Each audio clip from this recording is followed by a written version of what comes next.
Julian, win number 1 for Carolina, but that win felt like a big one, didn't it? Oh, absolutely. And here's the thing. It's not a must win if you still have 14 more games left after this result, but it was a need to win for Carolina. And this is a position the Panthers have been in over the last couple of years. The 4th straight season where they've started off 0-2. But you go back to 2019, there have been several instances where they have been 0-2, but then had a big bounce back win in week 3. 2019, Kyle Allen throws 4 touchdowns. Go back to last year, Andy Dalton rips apart the Raiders in the desert. Then today, 30-0, first shutout since 2020. Anyone see that one coming? So it was so important not just to win a game, but to win in this fashion and then to possibly carry over this momentum moving forward for a team who I thought was a lot better than they showed, at least in the first 6 quarters of the season against Jacksonville and against Arizona. You talk about that shutout. We have to start with the defense. Yes. J.C. Horn telling us in the locker room he thought defensive coordinator Ejiro Evero called a perfect game. What did you make of the defensive performance, and can they carry it into next week? Yeah, and JC also told me in the locker room it was the most dominating performance he's been a part of here in Carolina. Now, most dominating defensively, because the game that happened a couple of years ago against Detroit offensively was a thorough domination as well. But I love what I saw from them. They were aggressive in their blitzing and getting some pressure. The takeaways, that's obviously massive. Shaw Smith-Wade with the pick 6, which really I felt like ended the game in the 3rd quarter. It was still a 10-0 game. The result was still in doubt. For him to pick off Michael Penix Jr. in that end zone, take it back for 20-plus yards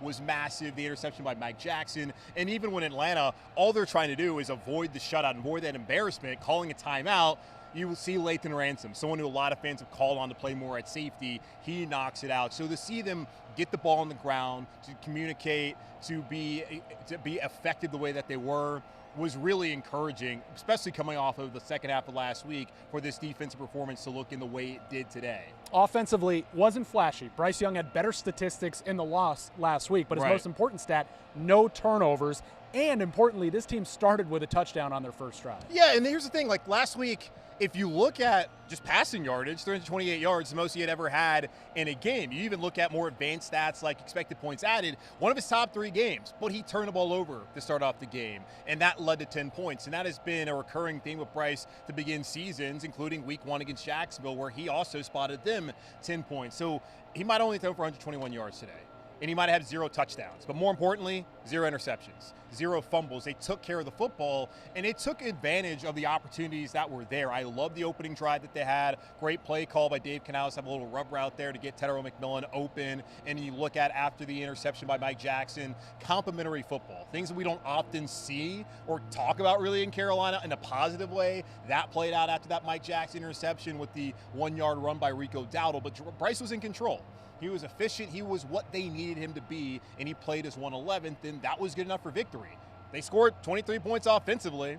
They didn't have to drive down the field a lot. Like, that's what you want to see. And, yeah, it may not have been the most explosive offensive performance, but they got the job done. What did you notice from the offensive line? Obviously, Austin Corbett and Rob Hunt out at center and guard, Cade Mays, Chandler Zavala filling in. Yeah, saw a couple of penalties as far as holding goes, but nothing out of the ordinary. I felt like both Chandler Zavala and Cade Mays, they held up well in pass protection.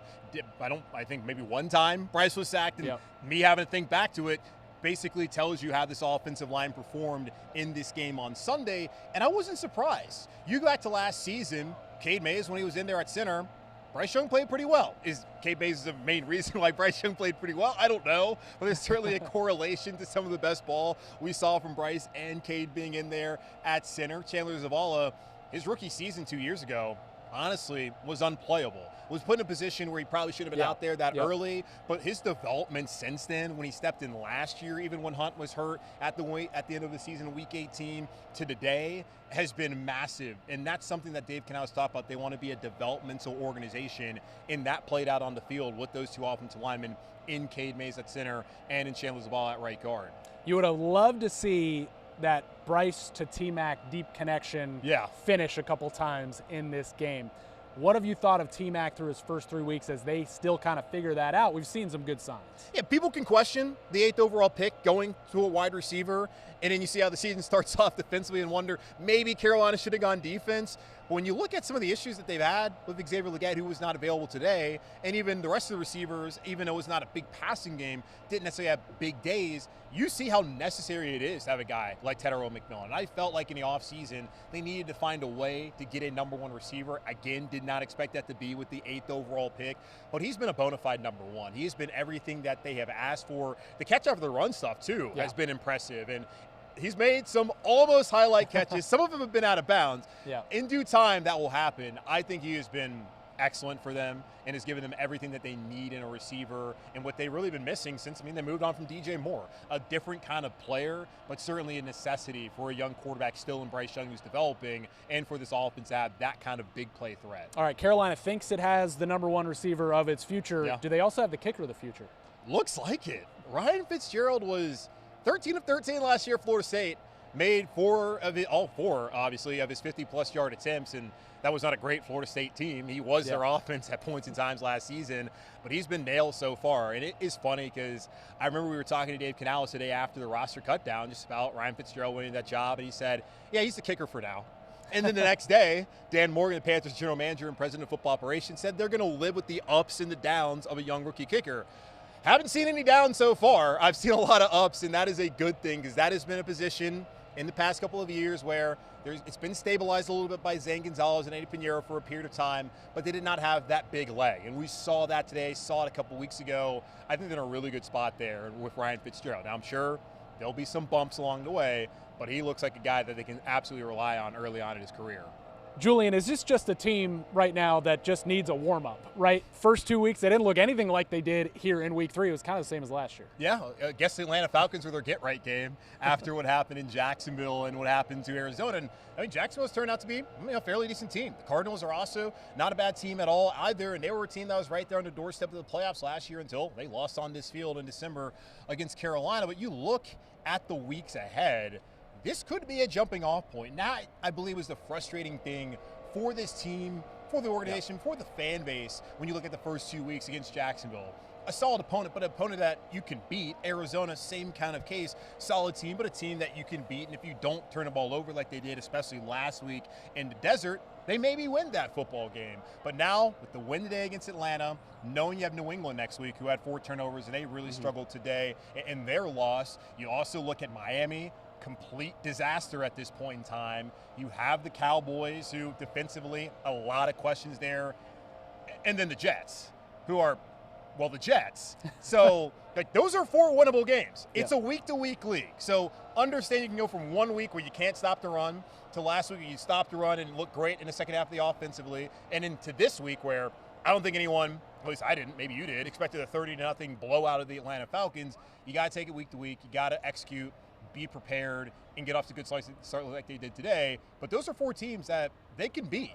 And when you look at who else is left on the schedule, like Buffalo, which will be here, at Green Bay, I know they lost to the Browns, but still a good football team.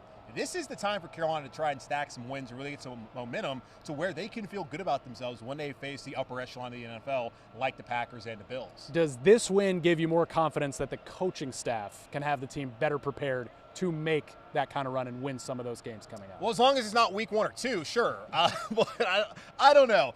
I do like the fight that I've seen from this team going back to the second half last week, and that has actually been kind of a hallmark of the Dave Canales era when you look, and it's not been very long. It's only been, 20 games? 20 games. So when you look at end of last season, they really started playing really well. You look at the game against Kansas City, Philadelphia, even in the losses, you saw the fight from this team. And when they had a stinker against Dallas, they bounced back the next week and knocked Arizona out of the playoffs. So you want to see some consistency, but some fight.